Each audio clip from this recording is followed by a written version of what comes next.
இப்போ big pass வந்து ஒரு தனிநபருடைய ப்ரைவசிக்குள்ளே போகுது அப்படிங்கிறது இருந்தாலும் அப்படின்னு சொல்லிட்டு அந்த கேரக்டர் அப்படி, இந்த கேரக்டர் இப்படி, இவ பண்ணது இப்படி தப்பு, இவ பண்ணது இப்படி சரி, வேண்டாம். நீங்கள் ரொம்ப புனிதப்படுத்துறீங்க.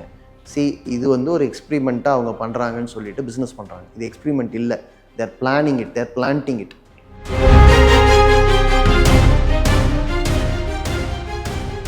ஏன்னா நான் இப்போ ஒன்றும் இல்லை, அந்த பையன் வாட்டர் மெலன் சார்ந்து குண்டாக இருக்கான்னு வச்சுக்கோங்க. அந்த பையனோட குண்டு தான் நான் வந்து கிண்டலுக்குரியதாக மாற்றணும்னு நான் நினைக்கிறேன். அவனை அப்படியே நான் காட்டுவேன். முடியாதா?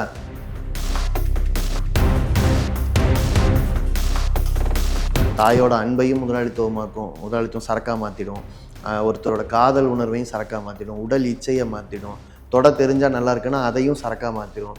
எப்படியாவது அதை வச்சு இம்ப்ரெஷன், அதை வச்சு பொருள் விற்பனை, அதில் ஒரு பெரிய மார்க்கெட். இதில் பிக் பாஸ் வந்து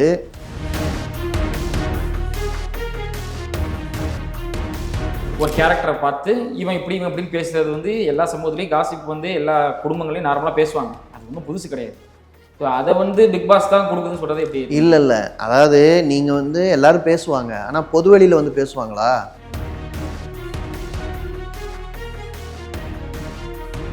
இப்போ ஒரு பொண்ணு ஒரு பையனும் மடியில் படுத்து பேசிக்கிட்டு இருக்காங்க, ரெட்ட வார்த்தை வசனமாக பேசிட்டு நீங்கள் நார்மலாக நடந்தால் நீங்கள் அதை கண்டுப்பீங்களா? அப்படியே கிராஸ் பண்ணி போயிடும். நமக்கு தெரியாது அவங்க ரெண்டு பேருக்குள்ள நடக்கிறது. ஆனால் அங்கேயும் மைக் வச்சு இங்கேயும் மைக் வச்சு 100 நாள் உள்ளே அடைச்சிருக்கும் போது ஏதோ ஒரு இடத்துல அவங்க வந்து செக்ஷுவல் சேட் பண்ணுவாங்க, வேறு ஏதாவது ஒரு மிஸ்பிஹேவியர் பேசிக்குவாங்க.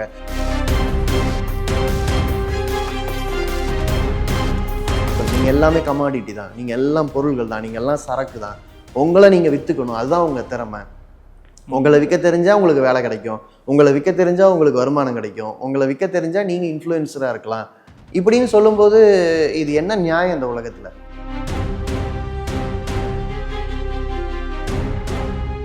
சாதாரணமாக ஒரு குழந்தைய வந்து டான்ஸ் ஆட வச்சு ரீல்ஸ் போடுறதுங்கிறது வந்து இன்றைக்கி அப்படியே பழக்கமாக மாறிடுச்சு.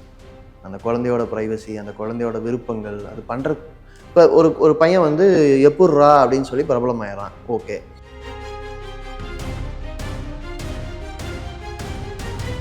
சிறையில் அடைக்கிறவனை கூட இவ்வளவு நேரம் போலீஸ் வாட்ச் பண்ண மாட்டாங்க. ஆனால் என்டையர் சொசைட்டியை வாட்ச் பண்ணி ஜட்ஜு பண்ணி முன்முடிவுக்கு உள்ளாக்கி ஒருத்தரோட மன உளைச்சலோ மனநோயை கூட வந்து அது வந்து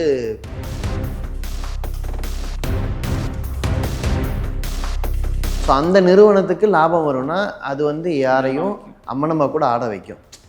இப்போ நாம் பேசுகிறது வந்து ஓவரால் சப்ஜெக்டாக பேசிக்கலாம். பிக் பாஸுங்கிறத பார்க்குற மனிதர்கள் என்னவா மாறுறாங்க?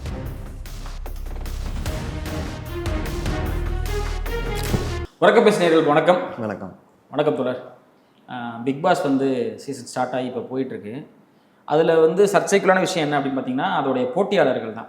அதில் சில போட்டியாளர்கள் வந்து இவங்களை வந்து எப்படி பிக் பாஸில் கொண்டு வந்து வைக்கிறாங்க, இவங்கெல்லாம் வந்து என்ன பண்ணிட்டாங்க, இவங்க வந்து மிக கீழ்த்தரமான சில விஷயங்களை செய்கிறாங்க, இவங்க வந்து ஒரு எப்படி சொல்கிறது, ஒரு குவாலிட்டி இல்லாத ஒரு பொழுதுபோக்கு மக்கள் கொடுத்தவங்க, இவங்களை கொண்டு வந்து வச்சு பிக் பாஸில் கொண்டு வந்து சேர்த்துருக்காங்களே, அந்த அளவுக்கு வந்து ரொம்ப வறட்சி ஆயிடுச்சு சமூகம் அப்படிங்கிற மாதிரிலாம் ஆன்லைனில் பேசினாங்க. நீங்கள் எப்படி பார்க்குறீங்க இதெல்லாம்?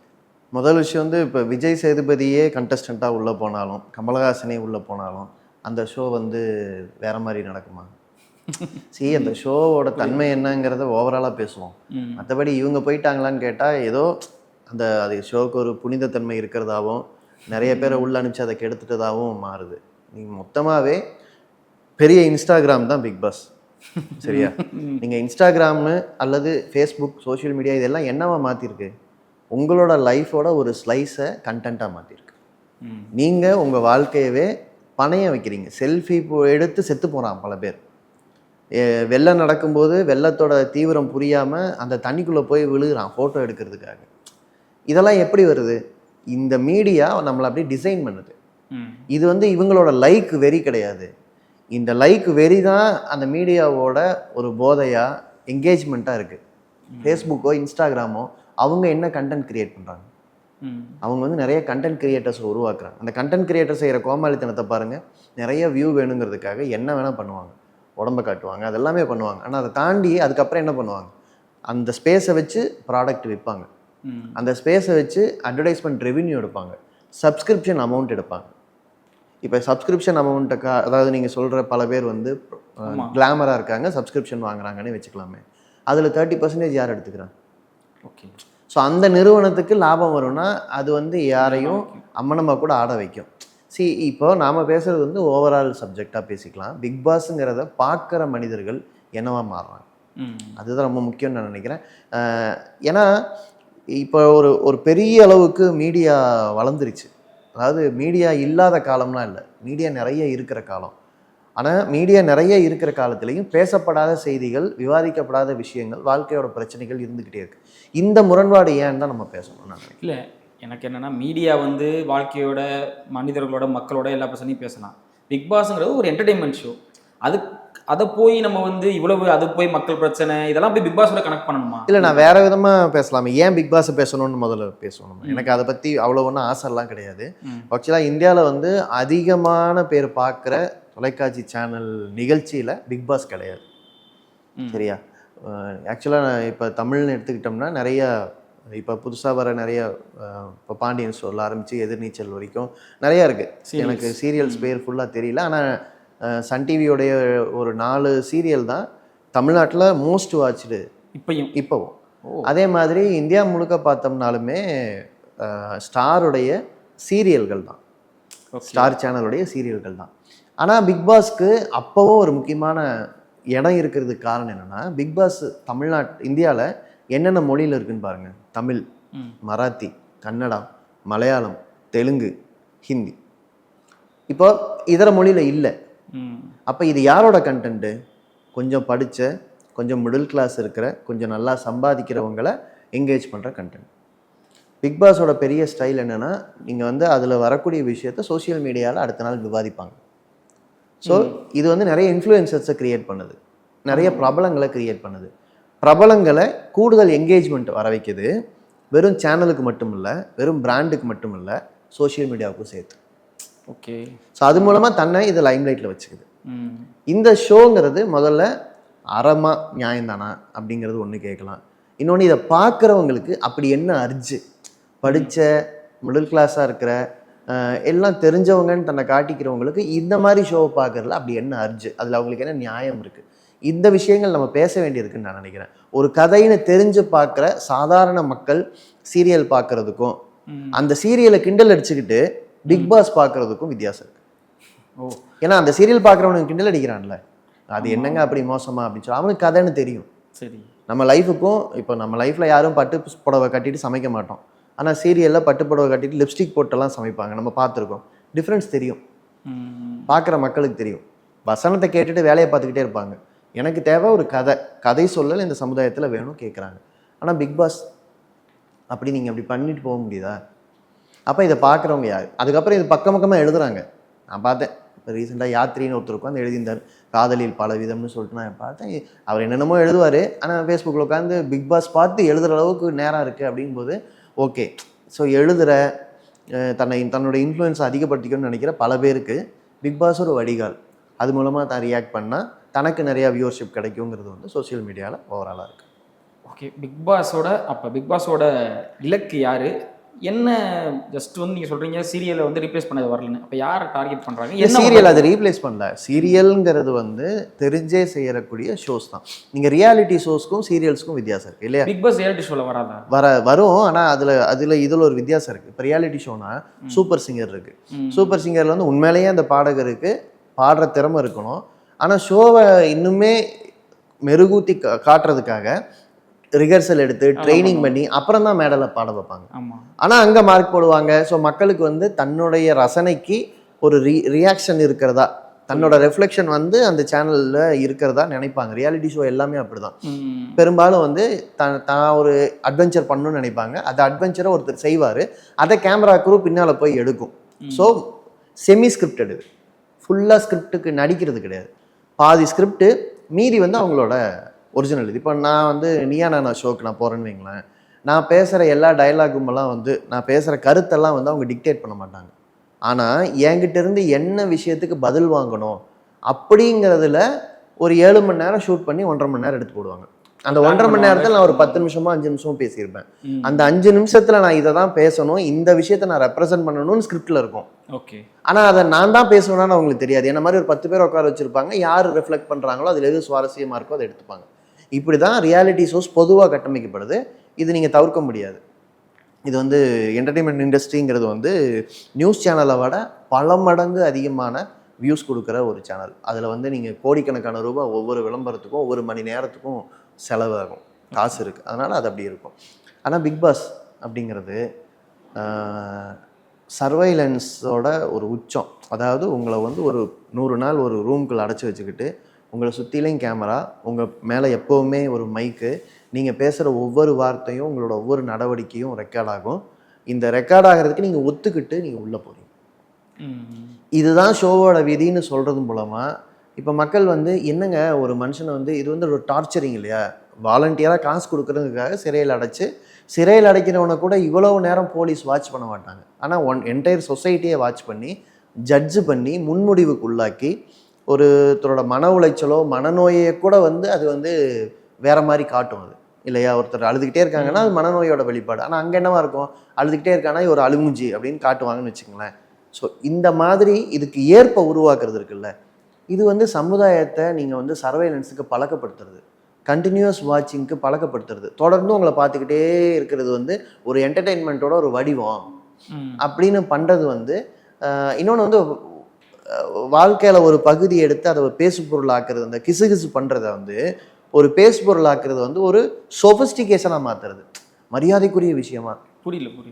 இப்போ ஒரு பொண்ணு ஒரு பையனும் மடியில் படுத்து பேசிக்கிட்டு இருக்காங்க, ரெட்ட வார்த்தை வசனமாக பேசிட்டான்னு நீங்கள் நார்மலாக நடந்தால் நீங்கள் அதை கண்டுப்பீங்களா? அப்படியே கிராஸ் பண்ணி போயிடுவோம். நமக்கு தெரியாது அவங்க 2 பேருக்குள்ள நடக்கிறது. ஆனால் அங்கேயும் மைக் வச்சு இங்கேயும் மைக் வச்சு 100 நாள் உள்ளே அடைச்சிருக்கும் போது ஏதோ ஒரு இடத்துல அவங்க வந்து செக்ஷுவல் சேட் பண்ணுவாங்க, வேறு ஏதாவது ஒரு மிஸ்பிஹேவியர் பேசிக்குவாங்க, ஒருத்தர் நம்ம சமூகம் ஏற்றுக்காத ஏதோ ஒன்று செய்வாங்க.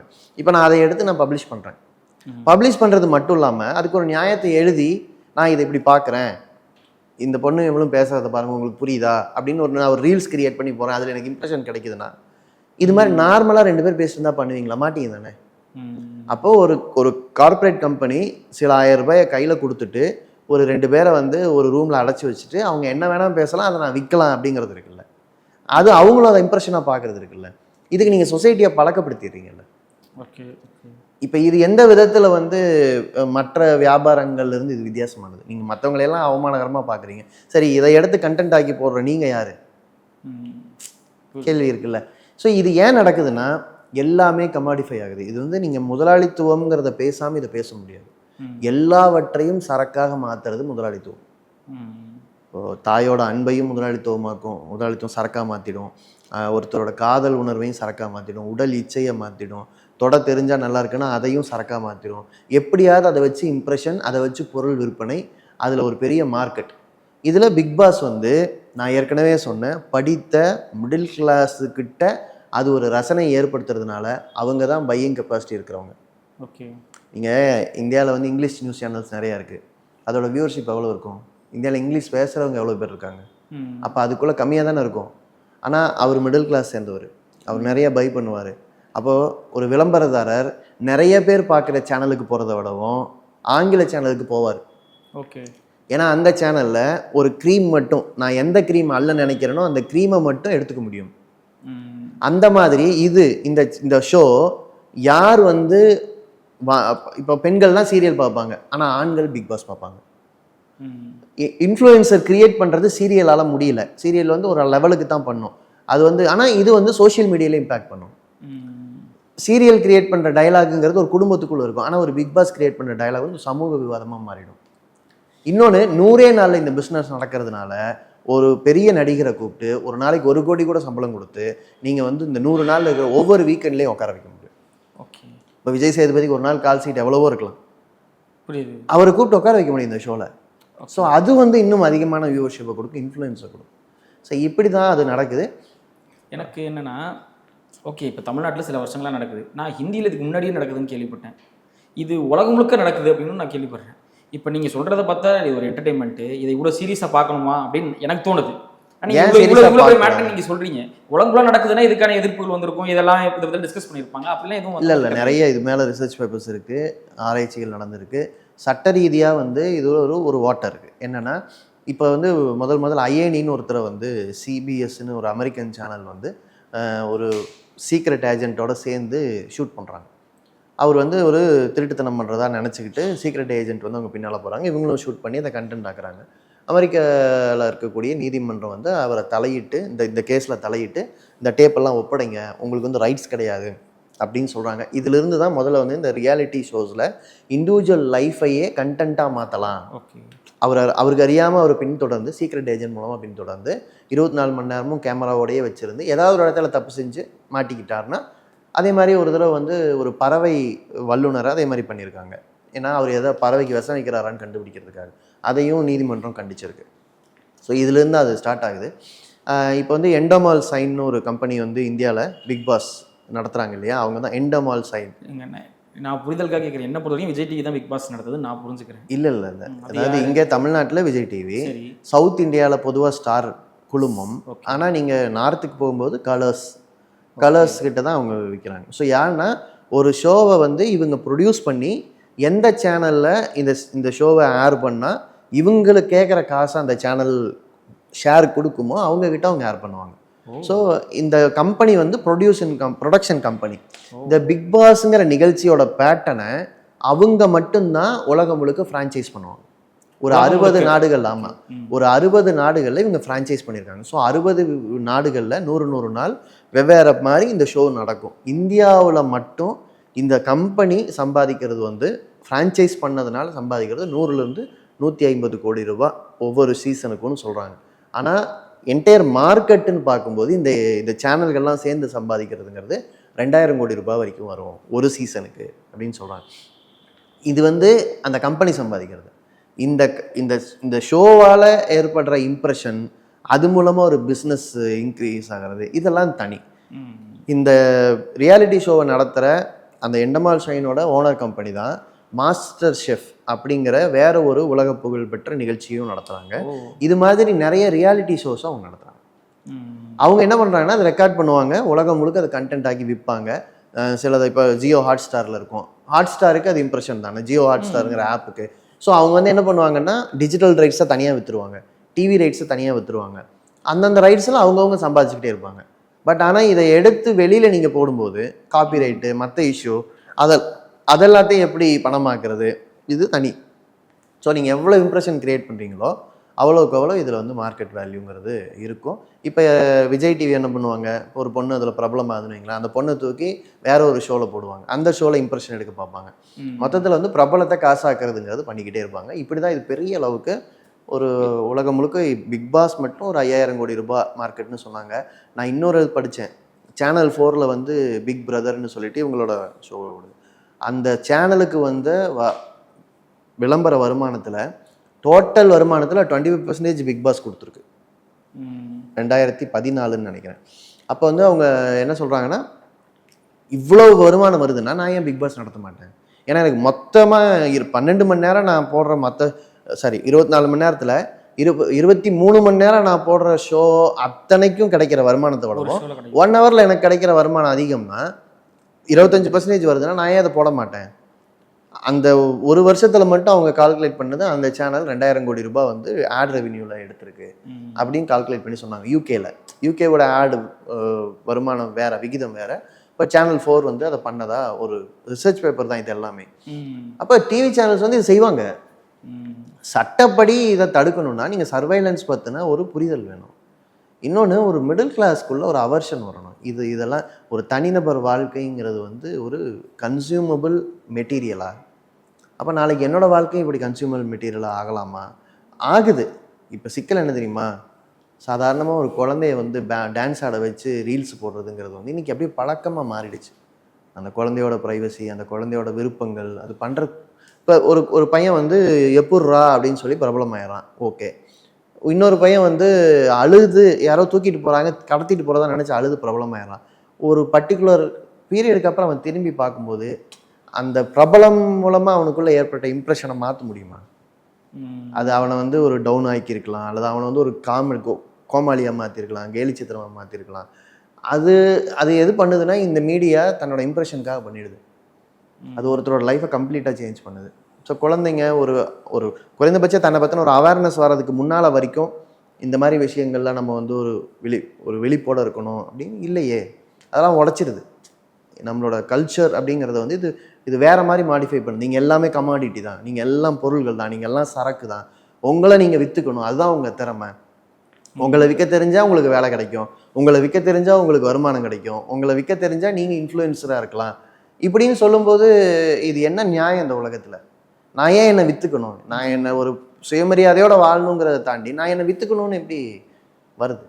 இல்லை, எனக்கு பேசிக்கான கேள்வி தான். நீங்கள் சொல்கிறது கரெக்டு தான். சோஷியல் மீடியாவில் நம்மளே வந்து என் லைஃபோட ஒரு பீஸ் எடுத்து சோஷியல் மீடியா நானும் போட்டுக்கிட்டு தான் இருக்கேன், ரெகுலராக போட்டுட்ருக்கேன். பிக் பாஸ் பார்க்குறேன், எனக்கு வந்து அது ஒரு பெரிய பிரச்சனையாகவே தெரியல. எனக்கு இது வந்து பிக் பாஸ் வந்து பெரிய பிரச்சனையாகவே தெரியல. நான் ஒரு பொழுதுபோக்குக்கு என்டர்டைன்மெண்ட்டுக்கு எவ்வளவோ பார்க்குறேன், அதில் நான் பார்த்துட்டு போகிறேன் ஒரு சாதாரண. எனக்கு பிக் பாஸ் பார்க்கறதுனால என்ன பெரிய இழப்பு ஏற்பட்டு போகுது, என்ன பெருசாக மாறிட போகுது அப்படின்னு நான் கேட்குறேன். நான் பார்க்குறேன், எனக்கு என்ன லாஸ் ஆகிட போகுது? முதல் விஷயம் வந்து நம்ம பார்வையாளர் குற்றம் சாட்ட முடியாது, பார்த்துட்டு இருக்கிறவங்கலாம் தப்பு ஆனவங்க கிடையாது. ஆனால் குறைந்தபட்சம் நமக்கு ஏன் இதை வந்து சேருதுங்கிற கேள்வி வேணும்ல. என்னை தேடி ஏன் இது வருது? ஓகே, இப்போ என்னை தேடி பலதும் வருது. இப்போ பிரபலங்கள் ஏதாவது பண்ணால் அவங்க ஒரு சின்ன தடுக்கி விழுந்தால் கூட அது வந்து என்னை தேடி வருது.